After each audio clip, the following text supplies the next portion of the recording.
ശ്രദ്ധിക്കാം, page number 84, Hampi. Hampi is situated on the banks of river Tungabhadra in Karnataka. It was the capital of the mighty Vijayanagar Empire. രാവിലത്തെ ക്ലാസ്സിൽ പറഞ്ഞാണ്, അത്ര പറഞ്ഞപ്പോഴാണ് നമ്മുടെ ക്ലാസ്സിന്റെ നെറ്റ് പോയത്. അപ്പൊ Hampi is the capital of Vijayanagar Empire. It was situated on the banks of river Tungabhadra in Karnataka. Then other three sides. One side is Tungabhadra river. Other three sides are cliff. Other three sides surrounded by cliff. A Persian traveler named Abdur Razak has described this Hampi in detail. അതായത് നമ്മുടെ Persian traveller ആയ അബ്ദുർ റസാഖ് എന്ന് പറയുന്ന ആള് എന്ത് ചെയ്തിട്ടുണ്ട്, നമ്മുടെ ഈ ഹംപിനെ കുറിച്ച് ഡീറ്റെയിൽ ആയി പറഞ്ഞിട്ടുണ്ട്. ഹംപി നഗരം സ്ഥിതി ചെയ്യുന്നത് തുംഗഭദ്ര നദിയുടെ തീരത്താണ്, കർണാടകയിലെ. ബാക്കി മൂന്ന് സൈഡിൽ ക്ലിഫ് ആണ്.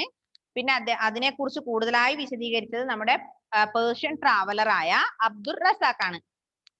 ദിയ, ക്യാമറ ഓൺ ചെയ്തോ.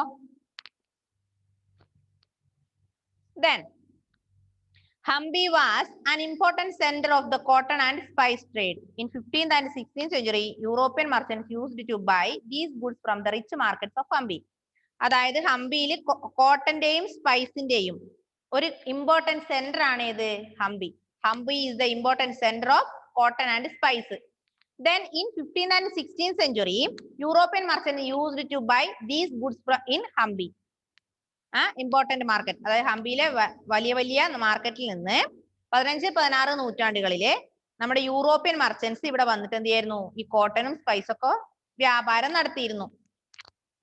Then Hampi is also trade with Persia, Arabia, Burma, China and numerous islands in the Indian Ocean. അതായത് ബാക്കിയുള്ള രാജ്യങ്ങൾ ഏതൊക്കെയാ, പേർഷ്യയും അറേബ്യ ആയിട്ടും ബർമയുടെ ഇന്നത്തെ പേര് മ്യാൻമറായും ചൈന, അതുപോലെ നമ്മുടെ ഇന്ത്യൻ ഓഷ്യനിലെ ചില ഐലൻഡ്, ഇവരൊക്കെ ആയിട്ട് എന്തുണ്ട്, വ്യാപാര ബന്ധം ഹംപിക്ക് ഉണ്ടായിരുന്നു.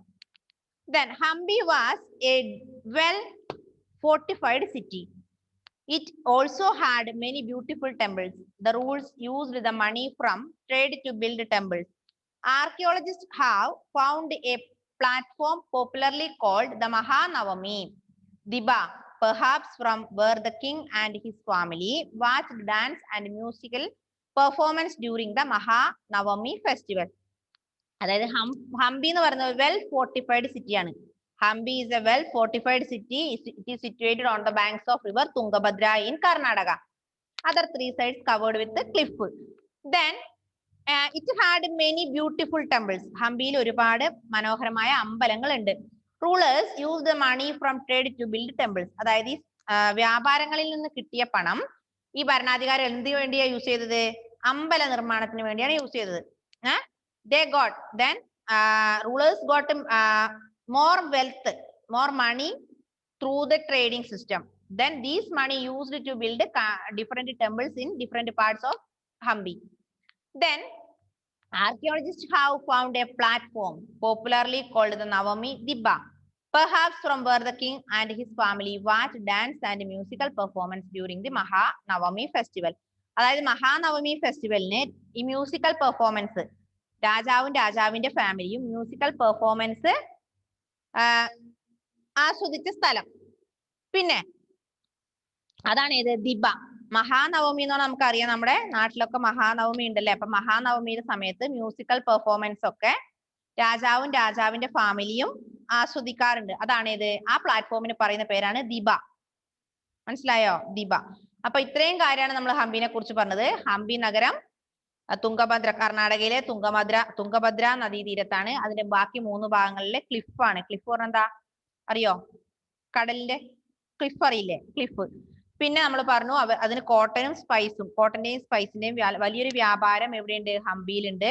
അതുകൊണ്ട് പേർഷ്യയിലെയും അറേബ്യയിലെയും മ്യാൻമാറിലെയും ചൈനയിലെയും ഇന്ത്യൻ ഓഷ്യനിലെയും ഒക്കെ ചില ഐലൻഡുകാരൊക്കെ ആയിട്ട് നല്ലൊരു വ്യാപാര ബന്ധം ഹംപിക്ക് ഉണ്ടായിരുന്നു. പിന്നെ നമ്മൾ പറഞ്ഞു ഒരു വെൽ ഫോർട്ടിഫൈഡ് സിറ്റിയാണ് ഹംപി. ഒരുപാട് അമ്പലങ്ങൾ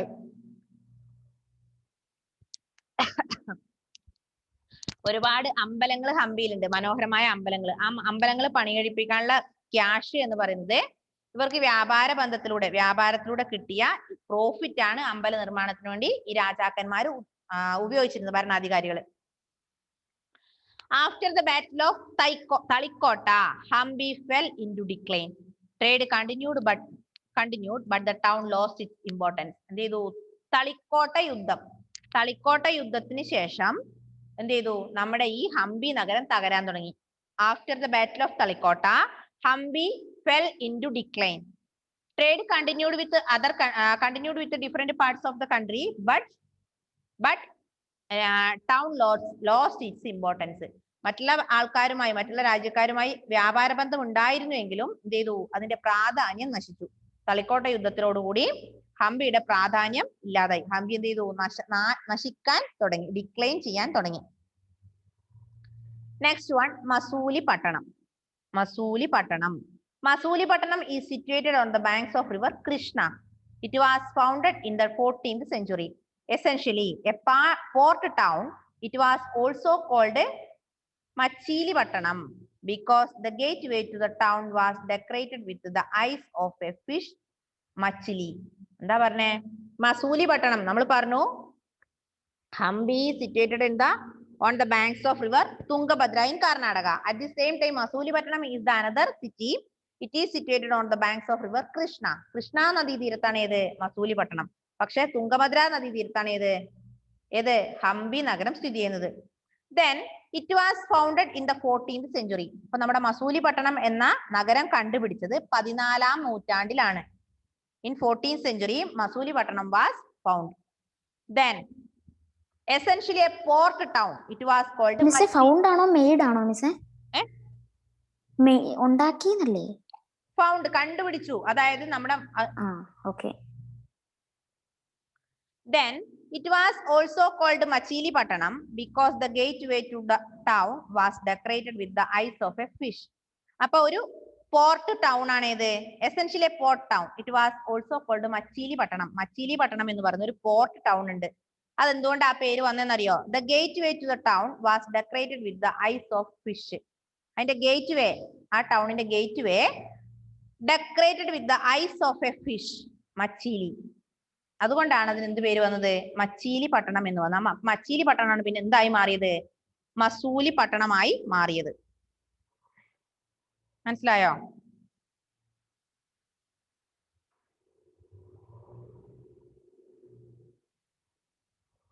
വായിച്ചു നോക്കിയോ.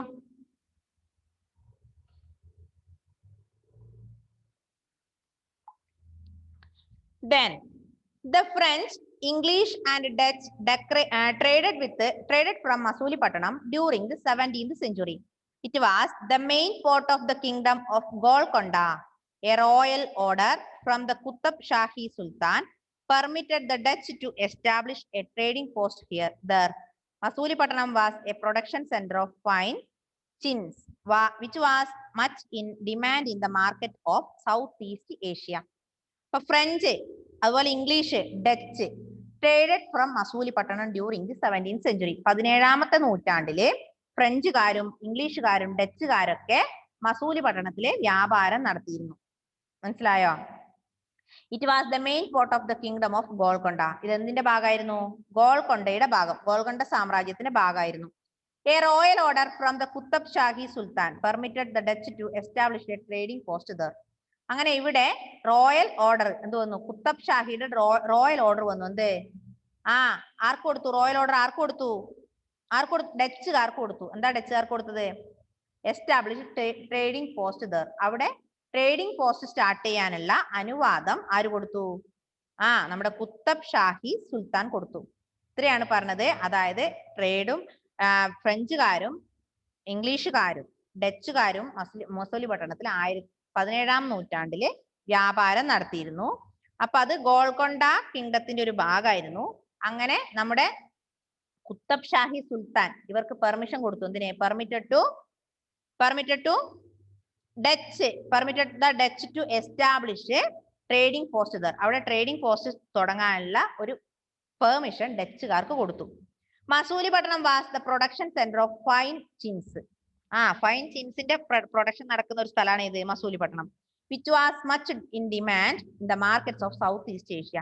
ചിൻസ് എന്ന് പറയുന്ന സാധനത്തിന് സൗത്ത് ഈസ്റ്റ് ഏഷ്യയിൽ വളരെ ഡിമാൻഡാണ്. Masulipatnam was and even today is famous for it kalamkari work. Then the word means pen and work means kari. Then it refers to a method of painting natural and vegetable dyes onto cotton or silk fabric with a bamboo pen. Masulipatanam was a major trading center for kalamkari textiles.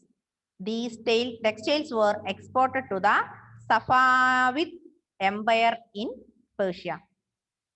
എന്താ പറഞ്ഞേ? Masulipatnam was and even today is famous four it's Kalamkari work. അതായത് മസൂലിപട്ടണം എന്താ ഇന്ന് കലംകരി വർക്കിന് വളരെ popular ആണ്. എന്താ Kalamkari work നോക്കാം. കലംകരിയുടെ കളം എന്ന് പറഞ്ഞാൽ പെൻ എന്നും, പിന്നെ വർക്ക് മീൻസ് കരി. Then it refers to the method painting natural and vegetable dyes. അതെന്താണ് കലംകരി എന്ന് പറഞ്ഞാൽ ഒരു നാച്ചുറൽ വർക്ക് ആണ്. നിങ്ങൾ അവിടെ കണ്ടോ ഒരു പിക്ചർ കാണുന്നുണ്ടല്ലോ അതിന് തൊട്ടുമുട്ടി കലംകരി വർക്കിന്റെ. അതായത് വെജിറ്റബിൾ ഡൈസും അതൊക്കെ ഉപയോഗിച്ച് കോട്ടൺ അല്ലെങ്കിൽ silk fabric with a bamboo pen. അപ്പൊ അങ്ങനെ ബാംബൂ പെൻ ഉപയോഗിച്ച് വെജിറ്റബിൾ ഡൈസിൽ കോട്ടണിൽ അല്ലെങ്കിൽ സിൽക്ക് ഫാബ്രിക്കിൽ ചെയ്യുന്ന ഒരു വർക്ക് ആണ് ഇത് കലംകരി വർക്ക്. കളം means the word Kalamkari means pen എന്നാണ് അർത്ഥം. കളം മീൻസ് പെൻ, മനസ്സിലായല്ലോ. കരി മീൻസ് വർക്ക്. അപ്പൊ ബാംബൂ പെൻ ഉപയോഗിച്ച് പിന്നെ വെജിറ്റബിൾ ഡൈസിൽ അല്ലെങ്കിൽ കോട്ടൺ സിൽക്ക് ഫാബ്രിക്കിൽ ചെയ്യുന്ന ഒരു വർക്കാണ് kalamkari work. Can you see the picture near that page, near that paragraph? Can you see? Yes. When Bombay, Calcutta and Madras became trading posts of the Europeans, Masulipatanam lost its importance. എന്ത് ചെയ്തു? ബോംബെയും കൽക്കത്തയും മദ്രാസും became trading post. എന്തായി തീർന്നു? Trading post ആയി തീർന്നു. ആരുടെ? യൂറോപ്യൻസിന്റെ. അപ്പം Bombay, Calcutta and Madras became trading post of the Europeans. Then Masulipatanam lost its importance. ഇപ്പൊ യൂറോപ്യൻസിന്റെ important trading post Bombay ആയി, കൽക്കത്തയായി, മദ്രാസ് ആയി. ഇത് മൂന്നും ആയി മാറിയപ്പം മസൂലിപട്ടണത്തിന്റെ ഡിമാൻഡ് ഇല്ലാതായി, ഡിമാൻഡ് കുറഞ്ഞു. അപ്പൊ മസൂലിപട്ടണം എന്ന് പറഞ്ഞാൽ ഒന്നെന്താ, അത് കൃഷ്ണ നദീ തീരത്താണ്. പിന്നെ അതിനെ മസൂലിപട്ടണം കണ്ടുപിടിച്ചത് അല്ലെങ്കിൽ ഫൗണ്ട് ചെയ്തത്, തിരിച്ചറിഞ്ഞത് 14th സെഞ്ചുറിയിലാണ്. മച്ചിലിപട്ടണം എന്നായിരുന്നു പേര്. അത് വരാൻ കാരണം gateway of the town was decorated with the eyes of a fish machli. Machli എന്ന് പറഞ്ഞാൽ എന്താ? ഹിന്ദിയിലെ മീനല്ലേ? യെസ്, മച്ചിലിയിലെ കണ്ണ്. പിന്നെ പറഞ്ഞു French, Dutch, English trade from Masulipatnam. പിന്നെ Golconda is the part of it. Then a royal order from Qutb Shahi Sultan permitted to Dutch to establish the trading post there. പിന്നെ Kalamkari work pen വർക്കാണ്. അതായത് പെൻ ഉപയോഗിച്ച് ചെയ്യുന്നത്, bamboo pen ഉപയോഗിച്ചിട്ട് vegetable ഡൈസില് painting natural and vegetable ഡൈസില് പിന്നെ ഇതിൽ സിൽക്ക് ഫാബ്രിക്കിൽ ചെയ്യുന്ന വർക്കിനെയാണ് കലംകരി വർക്ക് പറയുക. പിക്ചർ വരക്കുക അല്ലെ? യെസ്. പിന്നെ ബോംബെ, കൽക്കത്ത, മദ്രാസുമായി ഇതിന് നല്ലൊരു വ്യാപാര ബന്ധം വന്നപ്പം ഓൾറെഡി നമ്മുടെ മസൂലിപട്ടണത്തിന്റെ ഡിമാൻഡ് അവിടെ ഇല്ലാതായി. മനസ്സിലായോ? ഒന്ന് വായിച്ചു നോക്കിയാട്ടെ പെട്ടെന്ന്.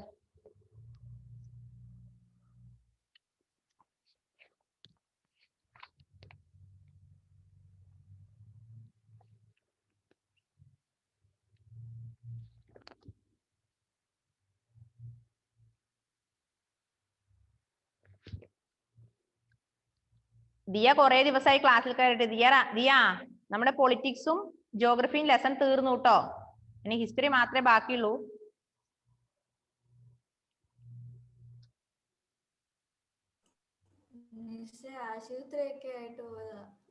എന്ത് പറ്റി? എല്ലാവർക്കും പനിയും അസുഖമൊക്കെ ആയിരുന്നു. ഓക്കെ.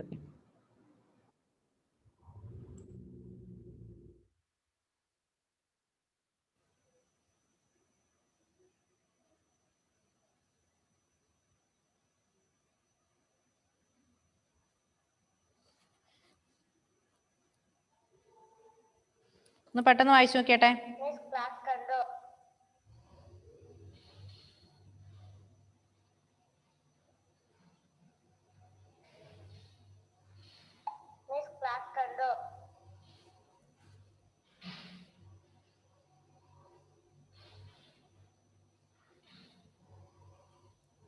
എന്നെ ബോധിപ്പിക്കാൻ വായിക്കണ്ട, മനസ്സിലാകാൻ വേണ്ടി മാത്രം വായിക്കാം, നിങ്ങൾക്ക് വേണ്ടി വായിക്കാം.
വായിച്ചോ? അടുത്തത് സൂറത്ത്.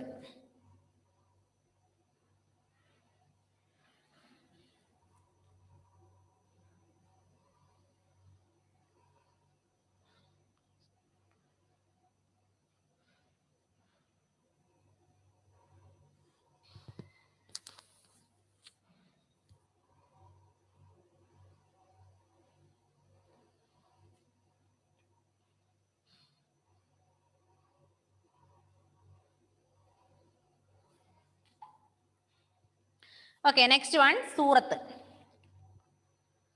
Surat in Gujarat is situated on the banks of river Tapti.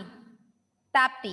It was an important port and trading town during the medieval period. Surat എന്ന് പറഞ്ഞാൽ എവിടെയാ? ഗുജറാത്തിലാണ് സൂറത്ത്. സൂറത്ത് is in Gujarat. It is situated on the bank of river Tapti. Tapti നദിയുടെ തീരത്താണ് ഇത് ഗുജറാത്തിലെ സൂറത്ത് സ്ഥിതി ചെയ്യുന്നത്. It was an important port and trading town during the medieval period. Medieval പീരീഡിലെ ഏറ്റവും പ്രധാനപ്പെട്ട ഒരു ഇമ്പോർട്ടന്റ് പോർട്ട് ആയിരുന്നു ഏത്? ഈ സൂറത്ത് അല്ലെ, അല്ലെങ്കിൽ ട്രേഡിംഗ് ടൗൺ ആയിരുന്നു. മെഡീവൽ പീരീഡിലെ പ്രധാനപ്പെട്ട ഒരു വ്യാപാര ടൗൺ ആയിരുന്നു, വ്യാപാര കേന്ദ്രമായിരുന്നു ഏത്? സൂറത്ത്. ദെൻ സൂറത്ത് എവിടെയാ? ഗുജറാത്തിലാണ്. ഗുജറാത്തിലെ Tapti നദീതീരത്ത്. Surat was a commercial town. According to Duarte Barbosa, ships from many countries docked at Surat. During the reign of the Mughals, Surat became a very important commercial city, famous for all types of textiles, particularly cotton textiles. Fine cotton textiles with sari borders were produced by craftsmen. These were exported to markets in West Asia and Europe. The English set up a trading post in in Surat in 1612. They were followed by the Dutch and the French. അപ്പൊ നമുക്ക് സൂറത്ത് എന്ന് കേട്ടാൽ തന്നെ അറിയാം, സൂറത്തിൽ എന്താ ഒരുപാട്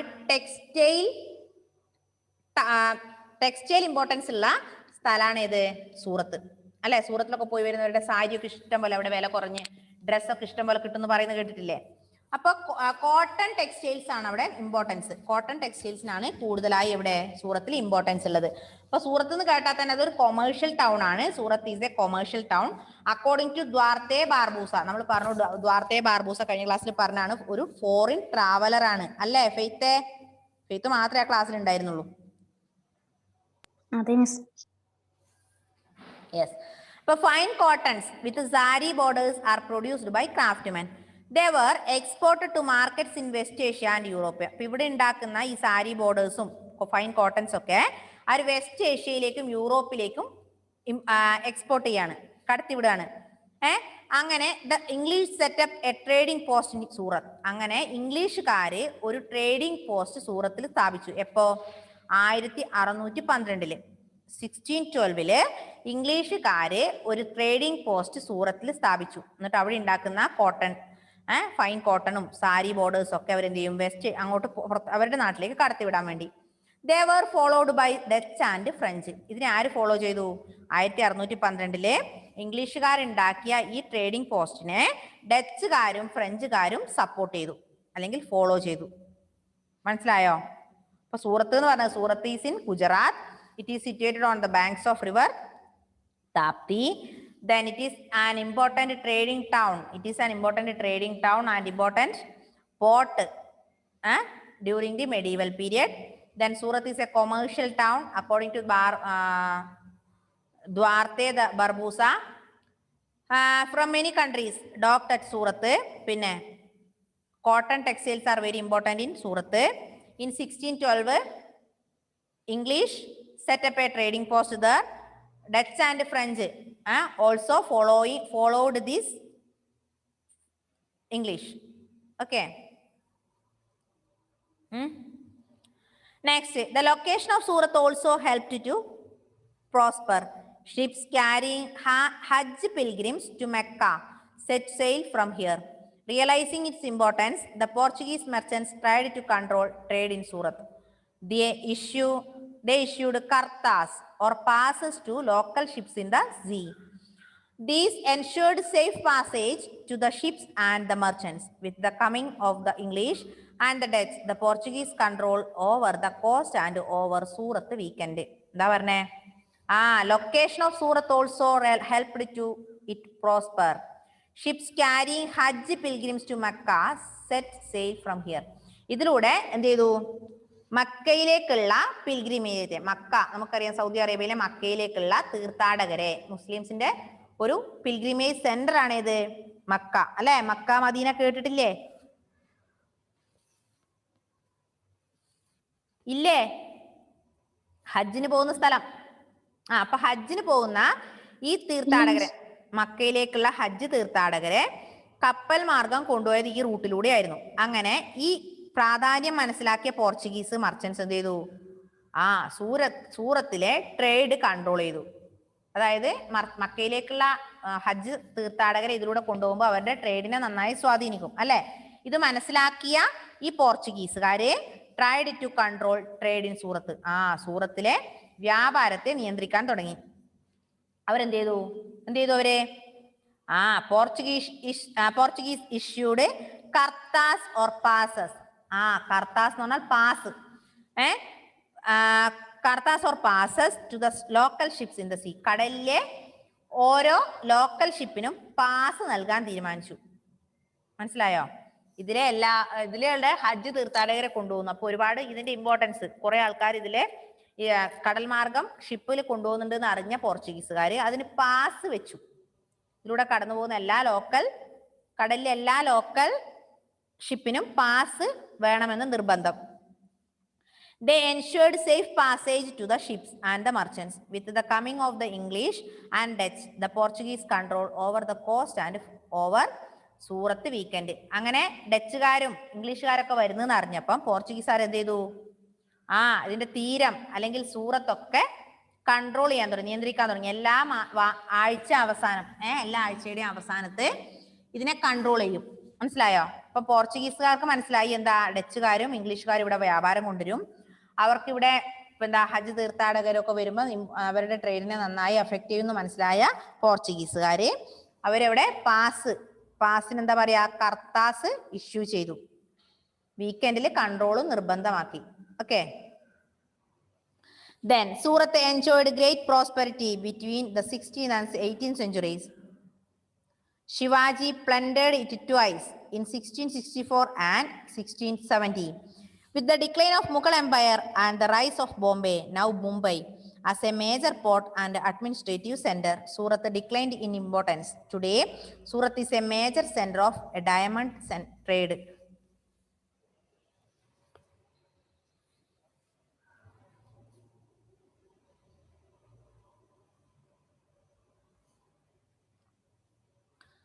അങ്ങനെ സൂറത്ത് എൻജോയ്ഡ് ഗ്രേറ്റ് പ്രോസ്പിരിറ്റി. അങ്ങനെ സൂറത്തിൽ നല്ലൊരു പ്രോസ്പിരിറ്റി വന്നു. എപ്പം 16, 18 നൂറ്റാണ്ടുകളില് നല്ലൊരു പ്രോസ്പിരിറ്റി ആയിരുന്നു എവിടെ ഉണ്ടായിരുന്നത്, സൂറത്തിൽ ഉണ്ടായിരുന്നത്. അങ്ങനെ ശിവാജി പ്ലൻഡേർഡ് ഇറ്റ് ട്വൈസ്. ശിവാജി എന്ത് ചെയ്തു, ഇതിനെ 2 പ്രാവശ്യം പ്ലൻഡർ ചെയ്തു.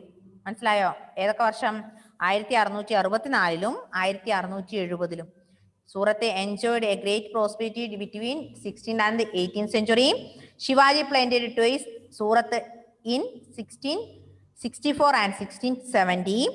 Then with the decline of Mughal Empire and the rise of Bombay. അങ്ങനെ മുഗൾ എംപയർ, അവിടെ മുഗൾ സാമ്രാജ്യം നശിക്കുകയും ബോംബെ നഗരം ഉയർത്തെഴുന്നേൽക്കുകയും ചെയ്തു. ബോംബെ നഗരം അവിടെ സ്ഥാപിതമാവുകയും നമ്മുടെ മുഗൾ എംപയർ നശിക്കുകയും ചെയ്തു. Surat declined it in importance. Today Surat is a major centre of diamond trade.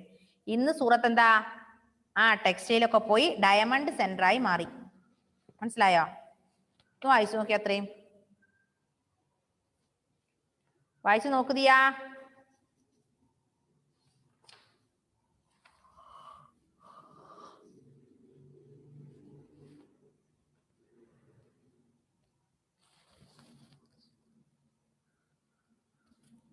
ഷോണേ വായിക്കുന്നുണ്ടോ?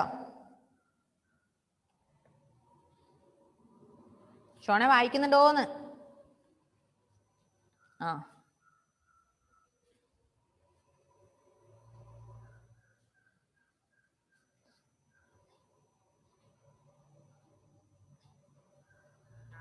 ഒന്ന് ഐസാറ്റിലെ നമ്പർ ചോദിച്ചോട്ടെ. പയ്യന്നൂര് ഐസാറ്റില്ലേ, ഐസാറ്റിന്റെ നമ്പർ കിട്ടാൻ എന്തെങ്കിലും ഒരു വഴി കിട്ടാം, അത്യാവശ്യം.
വായിച്ചോ? അല്ല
കഴിഞ്ഞു മിസ്.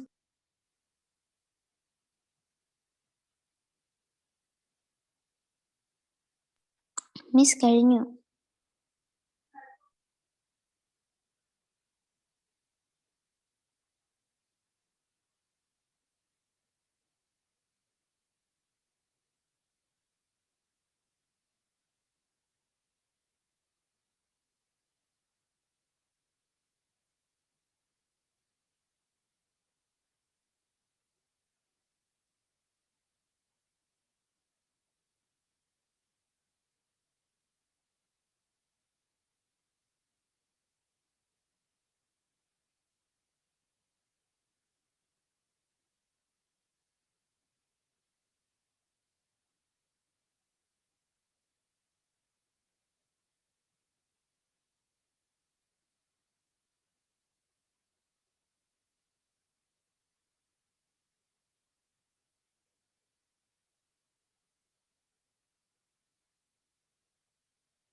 മിസ് കഴിഞ്ഞു.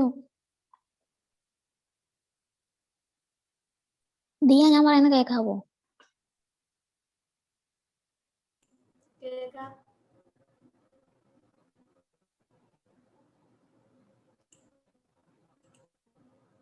മിസ്സിന് ഏതെങ്കിലും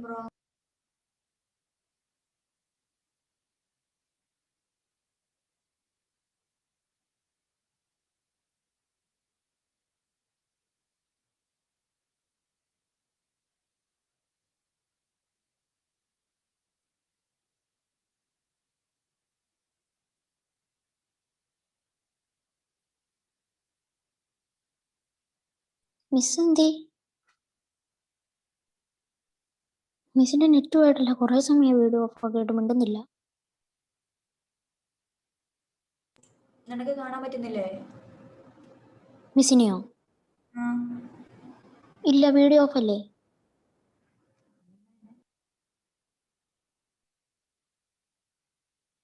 വീഡിയോ ഓഫ് അല്ലേ? വീഡിയോ ഓഫാ.